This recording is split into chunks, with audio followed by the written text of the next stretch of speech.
Hi, I'm Kelly at Book and Paper Arts, and today I have a look at some of the ephemera, the vintage ephemera that I have acquired recently. It's just a look at a little bit of a vintage haul here. I have been AWOL for a few weeks. I've missed quite a few posts, and that is because I was in Mississippi visiting my family. And it was actually a really good visit, and there was no time for making videos. But I'm back now. Unfortunately, something weird happens when I miss quite a few posts, and that is I start to get a kind of stage fright. The longer the time goes by, the harder it is for me to jump back in and get going. I just feel like nothing I'm doing is good enough. So I'm going to start slow and easy, coming back in for a landing with some looks at this beautiful vintage ephemera eye candy. Got some old photos, some handwritten pieces, and I got some stories and paper trivia. So please stay tuned. If you like vintage books, paper, and ephemera, altered books, and journal arts, please subscribe to my YouTube channel and be sure and turn on the notifications. And you will have more of them in your life. Let's go look at some good stuff. I actually got these two pieces today, this morning at my local secondhand bookstore. They are photo albums from the Victorian and Edwardian era. So pretty much I'm going to go with 1880s to 1900s here. They're pretty beat up, pretty banged up shape there. Let's see. And inside are these some of the photo holders have these pretty colors to them, and some are just more ordinary. I like this so much.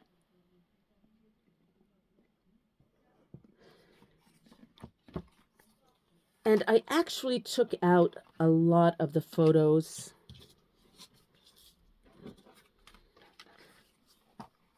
so that I can use them. This is a tin type of a young lad, a smart hat, and then it's kind of, I've not really seen this before in a tin type holder. Again, it's got the floral trim. And on the back it says, American Gem, Victoria and Faro Type Company. Another floral frame. And these are all tin types. Back in the day, when photo was still in infancy, they didn't know that photos were going to come on paper and cardboard.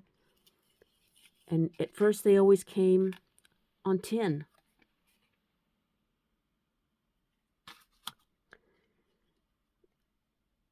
That is pretty jaunty. I love to find old photos with animals in them as well. I don't know, are these guys butchers or waiters or, I don't know, actors? You can see this is done in a Welsh studio.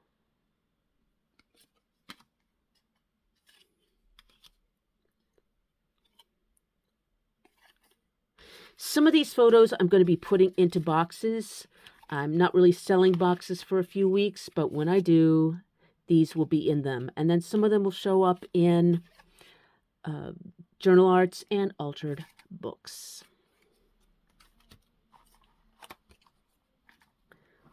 Now,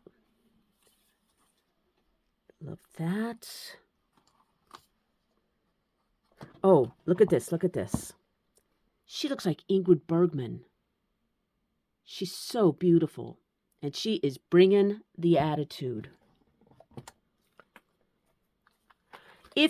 Okay, there's Scary Baby picture.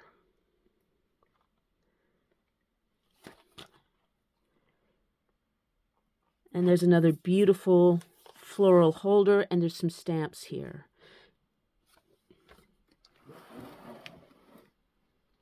If you're new to vintage photographs, one of the biggest reason that they all look so unhappy is because Back in the day, you had to keep the shutter, to take a photo, you had to keep the shutter open for several minutes, which meant that you had to hold your face very still for several minutes.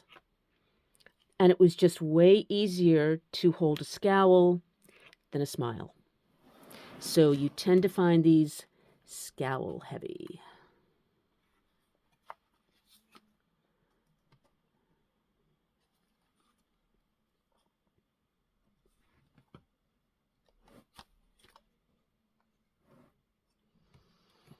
And let's see.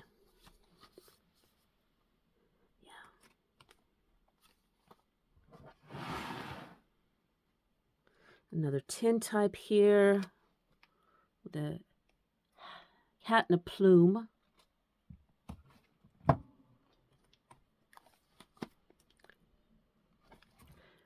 Two chaps with bowlers. And then when I finally flipped through this first time myself, I found this bonus. It is a little letter, a tiny envelope with silver trim, and inside is this card that's sort of a triptych. A pretty filigree on the edge, embossed, and then it opens up. Mr. and Mrs. Thomas Jones. Compliments. And then it folds right back up again. And this will be coming to an altered book near you soon. This piece is also in pretty poor shape. See? And while it is technically possible to mend these, it's a pretty big job and beyond my ability to do it well. Now, that brings me to something I'd like to mention from time to time. Be sure, if you are in a secondhand bookstore or maybe a library book sale or what have you, be sure and ask, do you have any old books you haven't put out? I have done this twice in the last few weeks, and both times I found out that, yes, they did. They did have old books, but they had not put them out because they were broken. And they thought they were rubbish. Because who wants to buy a broken book? I do. That's who. And possibly you as well. So always be sure and ask when you're in a secondhand book place, have you got anything old or broken that you haven't put out? I am going to, because they're in such bad shape, that's the bad news. The good news is I have permission to take them apart and make them into other journals and whatnot. And I'm going to take this page and probably one or two of these photo holder pages that are especially pretty. I'm going to make scans of those. They're going to be on my website and they're going to be free. You'll find a link to that in the text box below this video, or drop me a line if you can't find it, and then you can go and grab these, scans of these, print them up, and use them in your own work. Be aware they're going to be dinged, but you know what? If you like old paper, that's part of the story.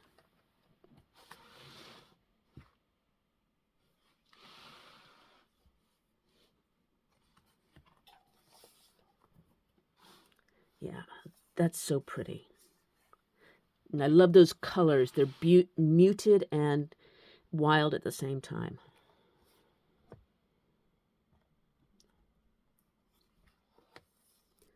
This is extraordinary. I collect and work in vintage paper and photographs for a living, and it is rare to find a cabinet photo of a person of color, especially here in the UK. When you do, it's usually some Indian servants in some Commonwealth picture, and the less said about those, the better. This actually looks like a lady. She's got gorgeous gloves, a parasol, and a lovely hat. So I was just delighted to find that today here in Wales.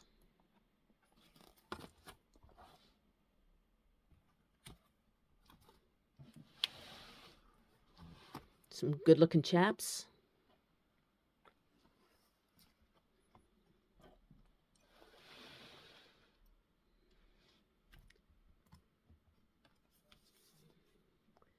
Well, that's a pretty one.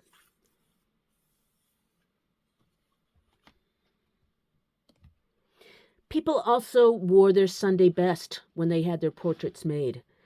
Yeah, they cost a lot of money, and it was a rare thing. It didn't happen every day, so you wanted to look your very best.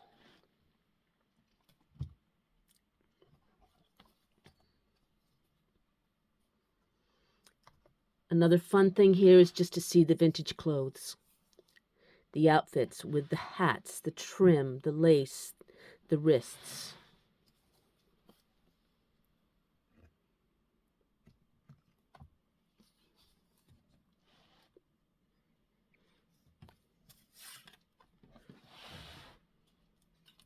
I like that.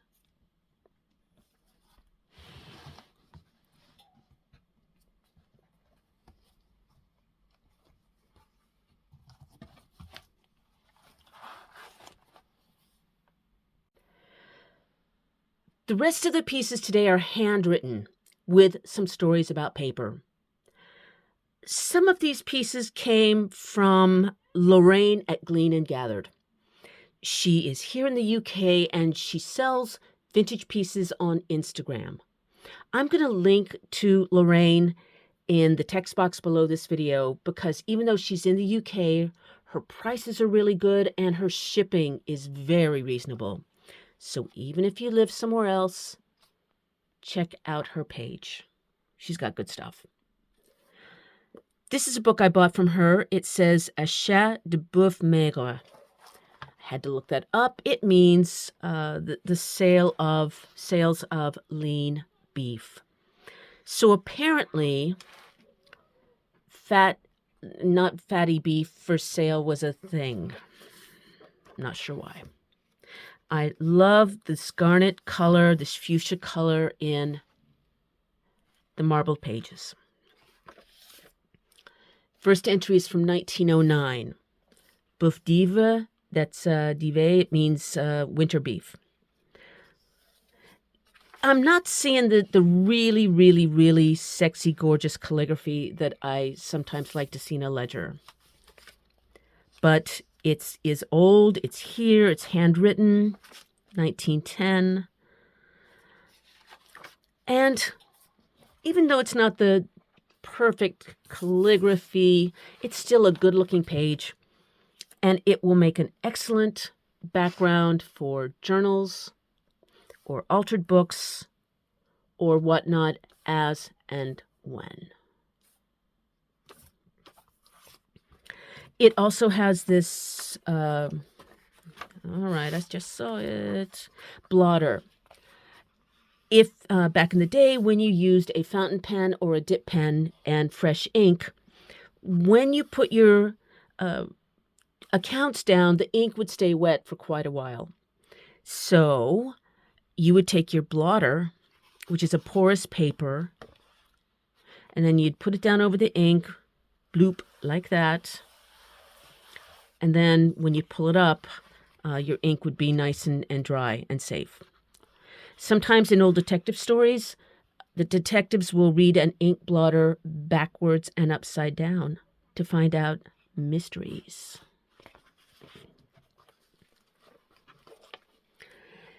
These are a couple of indentures. Indentures were contracts, and they sometimes related to employment. You've probably heard of those. These are both leases or to do with real estate. This one is from 1793. And it is big. I think it's just hilarious to think that you would even have... Why? What was the point?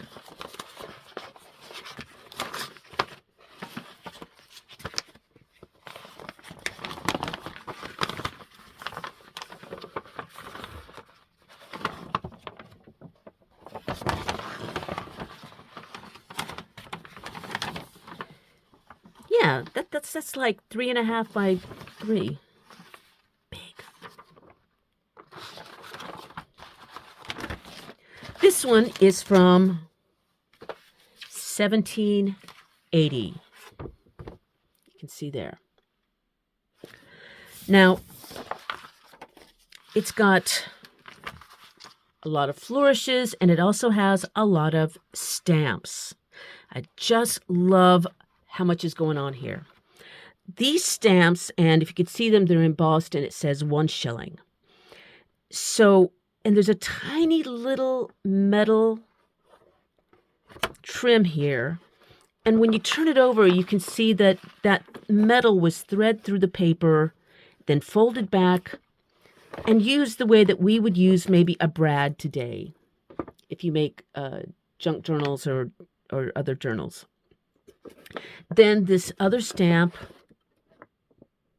would be put over it, and the purpose here was that you couldn't really remove this silver bit or the stamp. So if you received a copy of something like this and that was missing, you would know that it had been tampered with. Sealing wax. And then another thing that they did for security was you would have one for the seller, one for the buyer, and one for the solicitor or the agent. All three of them would have been stacked up in one pile, and then this would be cut in a scallop shape across the top of all three in one go. And that is because if, again, at some other time, someone maybe inherited one of these and didn't like what they saw, maybe thought they could make a new one, and then contest these other handwritten ones, you couldn't do that because when you brought it to the agent, it would have to line up perfectly with the original scallops. So this was a way of thwarting possible forgeries. Another thing that, because they were very important, especially when it came to property that could be in play for hundreds of years or generations, is that it was the law in Britain until kind of recently that something like this was not done on paper, it was done on vellum or parchment. Vellum is an animal skin. There were two kinds of animal skin that were used. One is vellum, which is cow, and one would be skins from sheep. And this was called parchment, not a paper parchment, but a skin parchment. And the difference was this one made from cattle was more expensive, and I guess, I don't know why. But sheep parchment was cheaper, and one of the things about it that made it less in quality was that sheep wool has fat in it. That's where we get lanolin. And so sheep skin also was very, very fatty. And no matter how many times they cured it and soaked it and treated it, eventually that fat, I don't know if you can see this, it looks like someone's rubbed butter all over it. That fat would seep out from the cells of the paper, the fibers of the paper, and affect the ink. It still looks super amazingly cool, especially for something that's from the 1700s. I did not get this from Lorraine. See, this is from 1707. I bought this online from French eBay. This one is actually from the 1600s. It's just this old handwriting. Makes me so happy. I will not be cutting this up. This is going to be part of the Kelly Bowler permanent collection because I just cherish having it at all.